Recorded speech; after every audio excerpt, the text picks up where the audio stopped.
नमस्कार दोस्तों।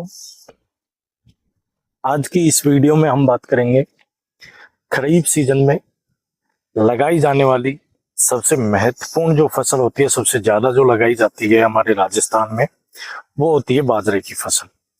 बाजरे की फसल में जितने भी जो जिद्दी खरपतवार है उनका नियंत्रण हम कैसे करें, जिससे हमें हमारा जो बाजरे का उत्पादन है वो अच्छा मिले एवं हमारी जो फसल है हेल्दी रहे, स्वस्थ रहे और हमको कहीं भी किसी भी प्रकार का जो उत्पादन में जो कमी है वो देखने को ना मिले। बाजरे की फसल में दोस्तों चौड़ी पत्ती खरपतवार एवं सकड़ी पत्ती खरपतवार सबसे ज्यादा देखने को मिलते हैं दोस्तों। और इनका अगर हम टाइम पे नियंत्रण नहीं करते हैं तो इनके न जो खरपतवार है इनकी आड़ में रस चूसक कीट भी पनपते हैं धीरे धीरे बाद में। वो हमारी फसल को काट करके रस चूस करके काफी हानि पहुंचाते हैं। हमारा जो फसल का उत्पादन है वो 20 से 30% तक कम हो जाता है।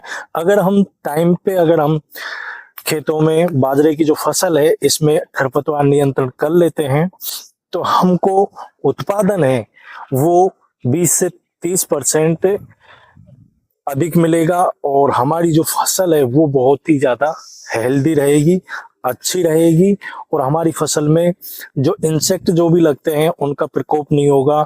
जो भी कीट पतंगे जो हमारी फसल का रस चूसते हैं वो नहीं लगेंगे और खरपतवार की वजह से जो हमारी फसल खराब होती है और कमजोर होती है वो नहीं होगी अगर हम टाइम पे खरपतवार नियंत्रण कर लेते हैं तो। मैं दिनेश नियालपुरा दोस्तों और आप सभी का फार्मिंग यूट्यूब चैनल खेती बाता में हार्दिक स्वागत है। इस वीडियो में हम बात करेंगे बाजरे की फसल में चौड़ी पत्ती एवं सकड़ी पत्ती खरपतवार कैसे नियंत्रण करें। जो भी साथी नए हैं वो हमारे यूट्यूब चैनल खेती बाता को सब्सक्राइब करें, जिससे इसी तरीके की अच्छी अच्छी खेती से संबंधित इंफॉर्मेशन आपको टाइम पे मिलती रहे। किसान भाइयों, हम बात कर रहे हैं एट्राजीन 50% WP फॉर्म में, पाउडर फॉर्म में जो आती है उसके बारे में। इससे आप चौड़ी पत्ती एवं सकड़ी पत्ती दोनों ही तरीके के खरपतवार को नियंत्रण कर सकते हैं। खरपतवार नियंत्रण में काफी पहले से इसका उपयोग किया जा रहा है। अभी पिछले कुछ सालों से इसका प्रयोग बाजरे की फसल में खरपतवार नियंत्रण में भी होने लगा है और इसका जो रिजल्ट है वो भी काफी अच्छा किसानों को मिला है। बात करें ये दोस्तों कौन कौन से खरपतवार को नियंत्रण करती है तो पत्थर चट्टा है और इस तरीके से जो ये कांचरी के जो ये बेलड़े देख रहे हैं आप, इस तरीके से इनको भी कंट्रोल करता है।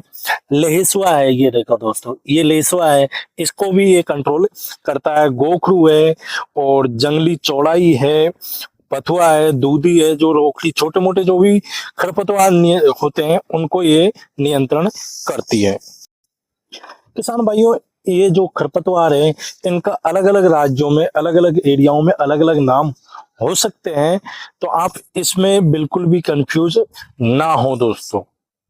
हमारे यहाँ राजस्थान में किसी को क्या बोलते हैं किसी को क्या, इसलिए अलग अलग राज्यों में अलग अलग खरपतवार के अलग अलग नाम हो सकते हैं, तो आप इस विषय को लेके कोई भी चिंतित ना हो। किसान भाइयों, चौड़ी पत्ती एवं सकड़ी पत्ती जो भी खरपतवार है आपके खेतों में, बाजरे में, जो भी फसल आपने अभी लगा रखी है, चाहे कोई सी भी फसल हो, उसमें अगर आपको टाइम पे नियंत्रण करना है तो अगर जितने भी जो ये हेर्बिसाइड आते हैं, कोई भी दवाइयाँ हो खरपतवार नियंत्रण की, ये दोस्तों ना केवल अपने स्वास्थ्य पे बल्कि हमारी जो मिट्टी है इसको भी बहुत ही ज़्यादा खराब करते हैं। आपको देखने को मिलेगा कि दिनों दिन हमारी जो जितने हम इन दवाइयों का जहरीली जो इंसेक्ट है, चाहे इंसेक्टिसाइड है चाहे हर्बिसाइड है, कोई भी दवाइयों का प्रयोग हम जो फसलों में कर रहे हैं, ये कहीं ना कहीं हमारे स्वास्थ्य पे एवं हमारी जो मिट्टी है, खेतों में जो मिट्टी है, इस पे इसके जो बैड रिजल्ट हैं वो देखने को मिलते हैं। बहुत ही ज़्यादा साइड इफेक्ट आपको देखने को मिलेंगे। जो जमीन है खेत की जो जमीन है वो भी धीरे धीरे खराब होती चली जाएगी, बंजर हो जाएगी अगर हम इनका अत्यधिक प्रयोग करते हैं। तो चौड़ी पत्ती एवं सकड़ी पत्ती खरपतवार का सबसे अच्छा अगर आपको जो नियंत्रण करना है तो आपको मजदूर लगा करके और अच्छे से निराई गुड़ाई करके भी आप इसको नियंत्रण कर सकते हैं। सबसे उपयुक्त और सबसे अच्छा तरीका तो यह है, पर यह थोड़ा कॉस्टली होता है दोस्तों। आजकल जितने का जो हर्बिसाइड आता है उतने में एक मजदूर आता है, एक मजदूर एक खेत को सारे दिन में हमको निराई गुड़ाई करके नहीं देता है। इसके लिए इसलिए हम क्या है कि मजदूर महंगी पड़ती है, मजदूरों से जो हम निराई गुड़ाई करवाते हैं और जो खरपतवार निकलवाते हैं ये थोड़ा कॉस्टली पड़ता है, पर ये सबसे अच्छा रहता है। निराई गुड़ाई से हमारी जो फसल है उसमें भी जो उसकी जो जड़ें हैं उसमें ऑक्सीजन की पूर्ति अच्छे से होती है दोस्तों, और जो फसल है वो गुड़ाई होने के बाद में एक अलग ही तरीके से निखर के आती है। और हर्बिसाइड का अगर हम उपयोग करेंगे तो हमारी फसल पे भी अगर इसका जो बैड रिजल्ट है, जो साइड इफेक्ट है, बैड रिजल्ट्स हैं वो देखने को मिलते हैं। केमिकल जो पेस्टिसाइड आ रहे हैं, हर्बिसाइड आ रहे हैं दोस्तों, इनका उपयोग करके दोस्तों हम कैंसर को बुलावा दे रहे हैं। एक गंभीर बीमारी जैसी जो गंभीर बीमारियां आजकल नई नई बीमारियां इनसे उत्पन्न हो रही हैं। मैं सबसे उपयुक्त यही मानूंगा, जो भी फसल आप किसान भाइयों कर रहे हैं उनमें केमिकल जो जितने भी खरपतवार नियंत्रक हैं या कोई भी जो भी दवाइयां हैं इनका कम से कम उपयोग करें, और रासायनिक जो फर्टिलाइजर है इनका भी कम से कम प्रयोग करें। बात करें हम दोस्तों किन किन फसलों में एट्राजिन का उपयोग आप कर सकते हैं, तो बाजरा है, मक्का है, गन्ना है और ज्वार है। इन फसलों पे आप एट्राजिन का प्रयोग कर सकते हैं। किसी अन्य फसल पे आप इसका प्रयोग ना करें दोस्तों, वरना आपको इसके साइड इफेक्ट देखने को मिल सकते हैं और आपकी फसल खराब हो सकती है। एक विशेष बात का जो आपको ध्यान रखना है, एट्राजिन का प्रयोग करते हैं या किसी भी खरपतवार नियंत्रण का आप प्रयोग करते हैं आप खरीफ की फसल में, आपकी फसल बाजरा है, एट्राजिन का उपयोग ज्यादातर बाजरे पे गन्ने पे किया जाता है, तो कम से कम 20 से 25 दिन की आपकी अगर फसल है तो ही आपको प्रयोग करना है। कम से कम 20 से 25 दिन, कम दिन की फसल पे आपको इसका उपयोग नहीं करना है। इसका बेस्ट जो डोज है एट्राजिन का वो आपको लेना है दोस्तों 500 ग्राम प्रति एकड़ के हिसाब से, और इसको 150 से 200 लीटर पानी में अच्छे से घोल के और आपको स्प्रे पंप से अच्छे से स्प्रे कर देना है, और जो ये खरपतवार है वो अच्छे से भीग जाए।